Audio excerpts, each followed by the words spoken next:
अस्सलातु वस्सलामु अलैका या सय्यदी या रसूल अल्लाह, अस्सलातु वस्सलामु अलैका या सय्यदी या ख़ातमन नबिय्यीन।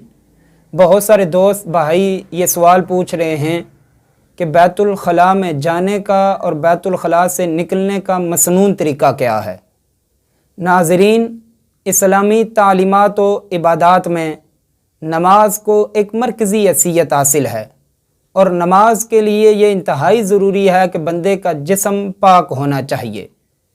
इस सिलसिले में नबी पाक साहिबुल औलाक सल्लल्लाहु अलैहि वसल्लम का फरमान मुबारक है, अत्तहुरु शतरुल ईमान, तहारत ईमान का हिस्सा है।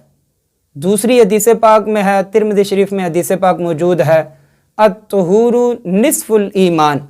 नबी अलैहिस्सलाम ने फरमाया तहारत ईमान का आधा हिस्सा है, यानी तहारत निस्फ ईमान है।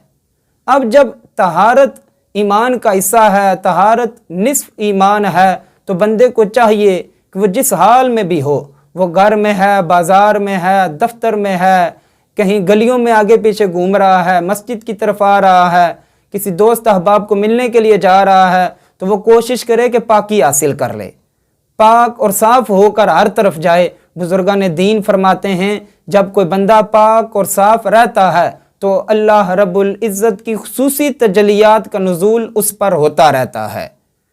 याद रखना, इंसानी जिस्म के अंदर सबसे बड़ी गंदगी पेशाब की और पाखाने की है। और बैतुल खला में जाने का तरीका ये है कि बंदा जब भी बैतुल खला में जाए, वो जाने से पहले, अंदर जाकर नहीं, जाने से पहले सरकार सल्लल्लाहु अलैहि वसल्लम ने फरमाया ये दुआ पढ़ ले। ये बुखारी शरीफ में दुआ में मिलती है कि अल्लाहुम्मा इन्नी अऊज़ु बिका मिनल खुबूसी वल खबाइस, ऐ अल्लाह करीम मुझे खबीस जिन्नों और खबीस जिन्नियों से पनाह अता फरमा। अब उल्टा कदम पहले बैतुल खला में रखे, जब बैठने के करीब हो तो अपना सतर खोले, और जब बैठ जाए तो हुक्मा फरमाते हैं कि उल्टे कदम पर वज़न डाले, यानी बाएं पाँव पर ज़्यादा से ज़्यादा जो है वो वज़न डाले। इसका फ़ायदा ये होगा, हुक्मा फरमाते हैं कि उसको कब्ज़ की बीमारी नहीं होगी। और फिर उसके बाद जब पाखाने और पेशाब करने के बाद जब फारिग हो जाए तो वो मिट्टी के डेलों से इस्तिंजा करे, अगर वो नहीं है मुयस्सर तो फिर पानी पर इक्तिफ़ा करे, क्योंकि ज़्यादातर आजकल पानी इस्तेमाल होता है, तो पानी पर इक्तिफ़ा करे। पानी के साथ अच्छी तरह जगह को खुश्क कर ले ताकि उसको कोई वसवसा न पैदा हो जाए। और फिर इंतहाई ज़रूरी ये इसमें मसला है कि बंदे को चाहिए कि वो पेशाब की छींटों से अपने आप को बचाए, पेशाब के कतरों से अपने आप को बचाए, ये बहुत ज़रूरी है। सही बुखारी शरीफ की हदीस पाक में है कि नबी पाक साहिबुल औलाक सल्लल्लाहु अलैहि वसल्लम दो कब्रों वालों के करीब से गुजरे। हज़रत अब्दुल्लाह इब्न अब्बास रज़ियल्लाहु ताला अन्हु रिवायत फरमाते हैं, अन इब्न अब्बास रज़ियल्लाहु अन्हु क़ाला मर्रन नबिय्यु सल्लल्लाहु अलैहि वसल्लम बिक़ब्रैनि फ़क़ाला इन्नहुमा लयुअज़्ज़बानि वमा युअज़्ज़बानि फ़ी कबीरिन अम्मा अहदुहुमा फ़कान ला यस्ततिरु मिनल बौलि व अम्मल आख़रु फ़कान यमशी बिन्नमीमति सुम्मा अख़ज़ जरीदतन रतबतन फ़शक़्क़ाहा निस्फ़ैनि सुम्मा ग़रज़ फ़ी कुल्लि क़ब्रिन वाहिदतन। क़ालू या रसूलल्लाह सल्लल्लाहु अलैहि वसल्लम लिमा फ़अल्त हाज़ा? क़ाल लअल्लहु युख़फ़्फ़फ़ु अन्हुमा मा लम ययबसा औ कमा क़ाल अलैहिस्सलाम। हज़रत अब्दुल्लाह इब्न अब्बास रज़ियल्लाहु ताला अन्हु फरमाते हैं कि नबी पाक साहिबुल औलाक सल्लल्लाहु अलैहि वसल्लम दो कब्र वालों के करीब से गुजरे तो सरकार सल्लल्लाहु अलैहि वसल्लम ने फरमाया इन दोनों को अजाब हो रहा है।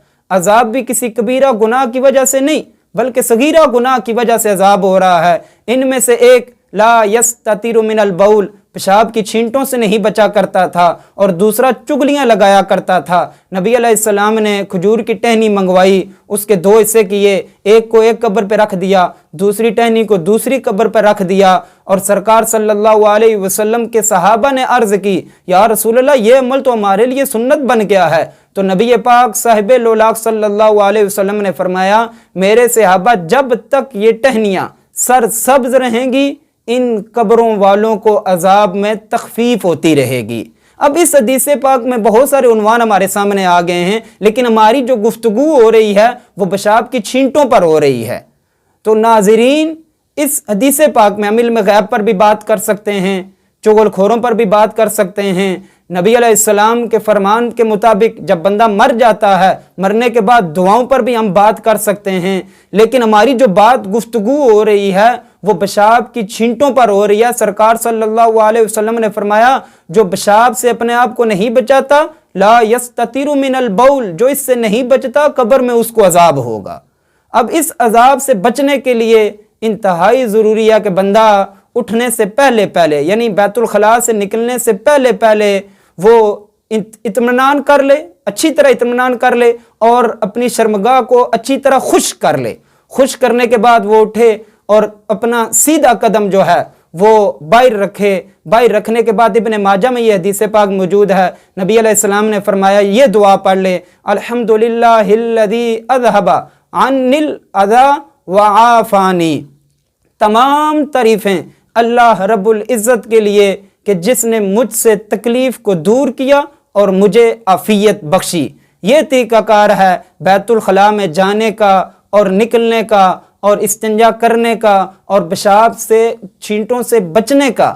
انتہائی ضروری یہ عمل ہے، بندے کو چاہیے کہ وہ پیشاب کے چھینٹوں سے اپنے آپ کو بچائے، بہت سخت اس پر عذاب ہے، اور کوشش کرے اٹھتے بیٹھتے چلتے پھرتے باوضو زندگی گزاریں۔ اللہ رب العزت سے دعا ہے رب تعالی ہمیں طہارت میں زندگی گزارنے کی توفیق عطا فرمائے۔ جزاکم اللہ واحسن الجزا۔